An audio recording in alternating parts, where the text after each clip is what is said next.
घोडा आणि गाढव. एका धोब्याकडे एक घोडा आणि एक गाढव होते. एक दिवस तो दोघांना बरोबर घेऊन बाजारात चालला होता. खूप गरमीचे दिवस होते.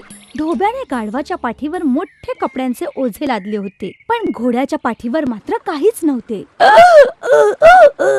हे फारच जड आहे, मला नीट चालता येत नाही. घोडे भाऊ, हे ओझं फारच जड आहे रे, थोडंसं घेतोस का? मी का घेऊ? मी काय ओझे वाहणारा वाटलो का तुला? गाढवाला फार वाईट वाटले, पण बिचारा तसाच रडत खडत चालू लागला. पण त्या जड ओझ्याने शेवटी तो खाली कोसळलाच. अरे रे, ओझे फारच झाले वाटतं. धोब्याने गाढवाला थोडे पाणी पाजले आणि सारे ओझे आता घोड्याच्या पाठीवर लादले. ओझे खरंच खूप जड होते. मी या गाढवाचे म्हणणे ऐकून त्याचे अर्धे ओझे आधीच घ्यायला हवे होते. आता मला हे सगळे ओझे एकट्यालाच बाजारापर्यंत न्यावे लागणार. नेहमी दुसऱ्यांना मदत करावी.